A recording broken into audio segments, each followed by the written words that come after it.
Yeah, and Pamela Brown's also already getting some more information as well. What else are you learning, Pamela? That's right. As Caitlin just mentioned, it's been 150 years since a president did not attend the inauguration of the incoming president. But as much as the president is breaking tradition, his final hours in the White House were very much in tradition with what you see in presidents in their final hours. And that was working on pardons. I'm told by a source close to the White House that he was in the White House working on the pardons with his daughter Ivanka by his side, who has been very involved in the criminal justice reforms in recent days. And he signed the paperwork, the final paperwork, just before midnight. His daughter Ivanka, I'm told, left around 10 and was making calls till 2 a.m. to some of the families impacted by the pardons and criminal justice reform pardons. But I'm told by sources that as the president leaves the White House today, that in some ways he's also relieved to be leaving behind the pressure of the presidency. But it is notable that he is leaving behind the White House with much fewer people standing by his side in the wake of the January 6th riots. And in fact, on Air Force One this morning, he will be surrounded mainly by staffers, I'm told, mainly by people who will be staffing him there in Florida. He will not be with his daughter Ivanka and son-in-law Jared Kushner as of now on Air Force One. Stand by. Jeremy Diamond's over at the White House for us. Jeremy, when the President and the First Lady walked out onto the South Lawn to board Marine One, he stopped briefly and spoke to reporters, a pool of reporters who were waiting there.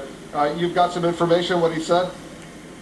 Yeah, that's right, Wolf. I was on the South Lawn of the White House for the President's final departure on Marine One. And the President stopped briefly just a few feet from the cameras, from the assembled reporters, and you could tell that he was trying to take in this moment. And instead of doing what he usually does, which is field a series of questions, make a series of controversial statements, the President paused briefly and said thank you. He said it's been a great honor to be President, and he said goodbye to the press, or presumably to the American people. It wasn't clear exactly whom he was addressing, but he said that he hoped that it would not be a long goodbye, which perhaps hints at the President's plans post-presidency to remain relevant, to remain in the news. I did try and shout a few questions at the President, Wolf. I asked the President if he had any regrets from his time in office, 4 years that have been so tumultuous, so full of controversy, and of course capped off by the President's inciting that mob that stormed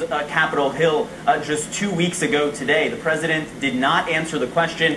He walked alongside the First Lady Melania Trump over to Marine One, and that is where you saw the President actually stop on the steps of Marine One before boarding.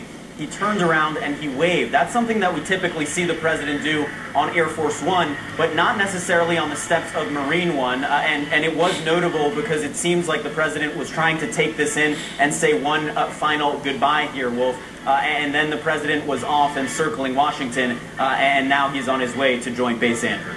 We're going to get the tape of what exactly he said as he was walking over to Marine One. It was a little weird when he said it's not going to be a long goodbye. Not exactly clear what he had in mind about that. Jim Acosta is over at Joint Base Andrews right now. He's one of the pool reporters. He's scheduled to fly on Air Force One to West Palm Beach. Yeah. So, Jim, give us a sense of what you're learning over there. Hi, Wolf. Yes, that's right. We can see the gathered guests in attendance right now for this departure ceremony at Joint Base Andrews. I got to tell you, Wolf, the President is not going to be happy with the crowd size here. I'm seeing maybe 200 gathered guests. But among those guests, you see the President, Michelle Silver, you see the staff, Mark Fellows, his domestic policy advisor, Stephen Moore, and other figures from the Trump era are gathered in this crowd as well. When the President lands, he'll be greeted by a color guard, he'll be greeted by a military band, and as you can hear blaring over the loudspeakers here, the rally music is playing. So we are going to get the sense of a rally for the President. Marine One is landing right now on the tarmac at Joint Base Andrews, right behind Air Force One. And so we'll see the President departing from Joint Base Andrews shortly. We do expect him to make some brief remarks. They do have a podium set up. They do have a lectern set up, but I will caution our viewers, well, there are no teleprompters set up.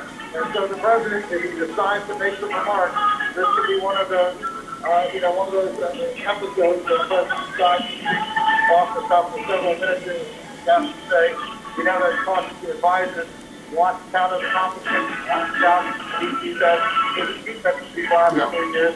But of course, there may be some red people that Trump face right to the bitter end, Wolf. Fully ready.